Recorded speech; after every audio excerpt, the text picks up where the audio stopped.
क्षेम, क्षेम का मतलब है कि सुरक्षा की भावना नहीं रहती। हालांकि भगवान कृष्ण भगवद गीता में कह रहे हैं अनन्यास चिंतयन्तो माम ये जना पर्युपास्ते तेषाम नित्याभियुक्ता नाम योग क्षेमम वहामि हम। तो एक भक्त जो है वो कैसे अपनी ये सुरक्षा और प्रॉफिट की भावना को कैसे वो छोड़ सकता है, बड़ी आसानी से छोड़ सकता है अगर वो भगवान की सुरक्षा और भगवान द्वारा ये सोचकर इस बात में विश्वास रखे कि भगवान हमारे जो भी ज़रूरतें हैं भगवान उसको बखूबी पूरी जागरूकता के साथ भगवान निभा रहे हैं। श्रील प्रभुपाद बोलते हैं कि जैसे एक छोटा बच्चा होता है, भगवान जो माता पिता हैं वो छोटे बच्चे की हर ज़रूरत का खुद ही ध्यान रखते हैं। बच्चा कैसे बोलेगा मुझे ये चाहिए मुझे वो चाहिए, ज़रूरत से ज़्यादा उसका ध्यान रखा जाता है। लेकिन वही बच्चा जब बड़ा हो जाता है, इंडिपेंडेंट हो जाता है, फिर माँ बाप उसका इतना ध्यान नहीं रखते कि हाँ चल अपने आप कर लेगा। भगवान भी ऐसे ही है। भगवान भी अगर कोई पूर्णतः शरणागत हो, भगवान उसका ज़रूरत से ज़्यादा ध्यान रखते हैं। और अगर कोई बोले कि नहीं मैं स्वतंत्र हूँ, मैं खुद ही कर लूँगा, और फिर भगवान उसकी परवाह नहीं करते। फिर तो अपने आप भाई अब तो अगर इंडिपेंडेंट हो ही गया तो भाई फिर अब तो इंडिपेंडेंट अपना चलता रहे। तो जो नारद जी की जो शिक्षा है यहाँ पर, जो सुझाव है, बिल्कुल भगवान कृष्ण के सुझाव से एकदम मैच कर रहे हैं। भगवान भी कह रहे हैं कि सुरक्षा की भावना छोड़ दो, प्रॉफिट की भावना छोड़ दो। कैसे छोड़ सकते हैं? वो छोड़ सकते हैं हम बिल्कुल जो मिनिमम हमारी रिक्वायरमेंट है उस रिक्वायरमेंट के हिसाब से चलें। 24 घंटे काम में पिले नहीं रहकर, जो जितना आराम से जो काम करके ताकि भक्ति हमारी सही चलती रहे, उतने काम से हमारी गाड़ी चल जाती है।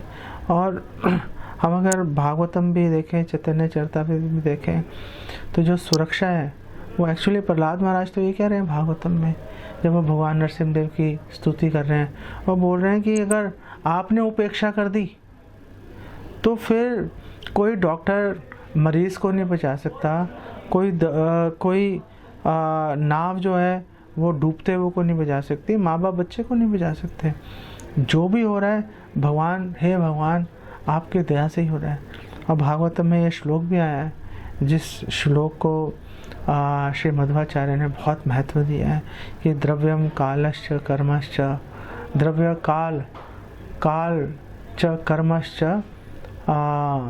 स्वभावो जीवो एव च यत् अनुग्रहतः सन्ति ना सन्ति यत् उपेक्षया। कि जितनी भी वस्तुएं हैं, द्रव्य है, भौतिक ये संसार बनने की जो सामग्री है, और जो काल है, कर्म है, स्वभाव है, जीव है, यद अनुग्रहतः संति भगवान की कृपा से संभव है, ना संति यद उपेक्षा भगवान उपेक्षा कर देते हैं, खत्म हो जाता है, वो नष्ट हो जाता है। प्रहलाद महाराज को आप देख लो, प्रहलाद महाराज को 5-6 साल के बच्चे के आदमी को संसार का, पूरे ब्रह्मांड का सबसे शक्तिशाली व्यक्ति मार रहे हैं, कुछ हो ही नहीं रहा।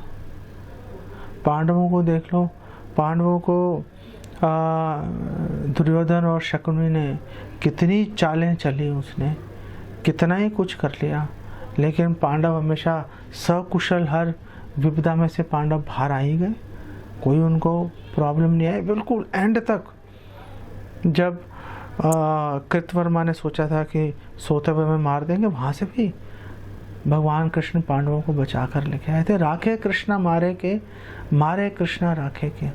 भगवान जो है वो अगर रक्षा कर रहे हैं तो कौन मार सकता है, और अगर भगवान ही मारने पे उतारू हो गए फिर कौन बचाएगा? फिर कोई नहीं बचा सकता, फिर तो व्यक्ति का मरना निश्चित है। शरणागति की जो 6 लक्षण है, अनुकूलस्य संकल्पा, प्रतिकूलस्य वर्जनम, रक्षयिष्यति विश्वासो, गोप्तृत्वे वर्णम तथा आत्मनिक्षेप, कार्पण्य, षट्विधा शरणागति। ये जो 6 लक्षण है, इसमें रक्षयिष्यति विश्वासो कि भगवान रक्षा करेंगे, ये इस बात पे पूरा विश्वास होना बहुत ज़रूरी है। अगर इस बात पे विश्वास नहीं होगा फिर तकलीफ है। आप देखो नारद जी का अपना व्यक्तिगत अनुभव है। नारद जी एक तो दासी पुत्र हैं, घर में खाने के लाले हैं, ऊपर से उनकी नारद जी की जो माता है, जो दासी है, बेसिकली मेड सर्वेंट है, वो गई थी दूध लेने के लिए, कुछ सामान लेने के लिए, सांप ने काट लिया, मर गई। और लेकिन नारद जी का कोई भी बाल भी बांका नहीं हुआ और भगवान ने नारद जी की रक्षा की। इनफैक्ट नारद जी ने भगवान के साक्षात दर्शन भी कर लिए। तो कैसे हो गए? भगवान रक्षा करते हैं, भगवान ध्यान रखते हैं अपने भक्तों का, हर चीज़ के ऊपर भगवान की नज़र रहती है। और अब बात करते हैं योगक्षेमम। जो योगक्षेमम है कि भगवान रक्षा करेंगे, भगवान एक्चुअली में भौतिक धरातल पर भगवान रक्षा नहीं करते भी हैं, भगवान की मर्जी हो भगवान कर भी देते। लेकिन अगर आप कोला विचा श्रीधर को देखो, कोला विचा श्रीधर बिल्कुल झोंपड़ी टूटी हुई, कपड़े फटे हुए, लोटे टूटे हुए, फिर भी भगवान ने कभी किसी भक्त को नहीं बोला। ऐसा कोई वृत्तांत हमें चैतन्य चरिता में, चैतन्य भागवत में प्राप्त नहीं होता कि भगवान ने दूसरे भक्तों को बोला हो जा भाई इसकी मदद कर। वो परफेक्टली हैप्पी था कोला विचा श्रीधर, और भगवान भी संतुष्ट थे। इनफैक्ट भगवान जाके उसको और परेशानियाँ उसकी बढ़ाते थे। उसका जो सामान है वो पहले ही रीजनेबल रेट होते थे, वो भी आधे दाम पर भगवान खरीदने की कोशिश करते थे, उसको खरीद भी लेते थे ज़बरदस्ती। वो परेशान होकर कहता था ले जाओ मेरा पीछा छोड़ दो। तो भगवान ने ऐसा, चैतन्य महाप्रभु ने ऐसा कहीं दिखाया नहीं कि उसको एक्स्ट्रा पैसे दे रहे हैं कि चल भाई गरीब है इसकी मदद हो जाए। रघुनाथ दास गोस्वामी तो आप देखो इतने वेल्थी परिवार से थे, अमीर परिवार से, जगन्नाथपुरी आ गए। चैतन्य महाप्रभु ने कहा चलो अच्छी बात हो गई। घर से पैसा ले रहे थे, लेने बंद कर दिए। चैतन्य महाप्रभु का वेरी गुड। भिक्षा मांग रहे थे, भिक्षा मांगने बंद कर दिए। तो चैतन्य महाप्रभु का बहुत अच्छा किया।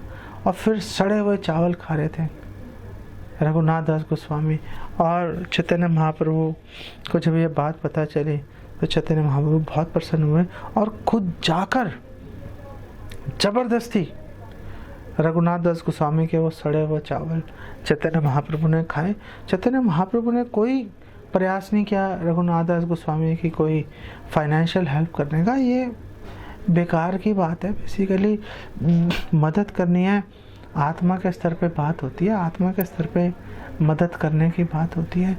हम लोग शारीरिक स्तर पे मदद करने की बात करते हैं, वो एक्चुअली में इसी बात को दर्शाता है कि हम लोग अभी भक्ति में परिपक्व नहीं है। कोई बात नहीं, परिपक्व नहीं है, लेकिन धीरे धीरे हमें प्रयास करना चाहिए भक्ति में परिपक्वता लाने के लिए। नहीं तो अदरवाइज अगर हम भगवान की रक्षा पे अगर विश्वास नहीं करेंगे, ये नहीं सोचेंगे कि भगवान की योजना है सारी, तो आखिर कैसे फिर तो हम भौतिक कार्यों में ही हम लोग संलग्न रहेंगे 24 घंटे घर परिवार के बारे में, और सुरक्षा चक्र नए नए खड़े करने में हमारा पूरी एनर्जी, पूरा कॉन्शियसनेस हमारी उसी में घुस जाएगी। तो फिर भक्ति में आगे बढ़ेंगे कैसे? हमारा काम ये है कि हम जीवन को सादगी से बिताएं और भगवान की भक्ति के लिए हमें अधिक से अधिक समय मिल जाए, उसके ऊपर हम ध्यान लगाएं। हम एक उदाहरण और डिस्कस करके फिर हम इसको विराम देते हैं कि एक बड़ा विचित्र घटना है कि जब सुदामा जी पहुंच गए थे भगवान कृष्ण के पास मदद मांगने के लिए, तो सुदामा जी भगवान कृष्ण के पास पहुंच गए फाइनेंशियल सहायता के लिए। ये तो बहुत ही अद्भुत घटना है। भगवान कृष्ण खुद ही बड़े हैरान हो गए थे, इसको क्या जरूरत पड़ गई पैसे की, भाई क्या हो रहा है। तो वहाँ पर विश्वनाथ चक्रवर्ती ठाकुर बात कर रहे हैं, बोल रहे हैं कि आखिर भगवान ने अभी तक उसकी क्यों मदद नहीं की थी। तो उन्होंने बोला देखो, दो तरह के भक्त होते हैं। एक भक्त होते हैं जो कि भौतिक संपत्ति के प्रति निर्विकार होते हैं, है नहीं है नहीं है। और एक भक्त ऐसा होता है जो भौतिक संपत्ति से घृणा करता है। तो जो घृणा करता है भगवान उसको नहीं देते, भगवान कहते हैं अरे घृणा कर रहा है, दूंगा और परेशान होगा, मुझे गाली देगा, रहने दो, मतलब प्रेमवश। तो भगवान ऐसे भक्तों को नहीं देते। जैसे कोला विचार श्रीधर है, रघुनाथ दास गोस्वामी, भगवान कभी ट्राई नहीं करेंगे देने के लिए।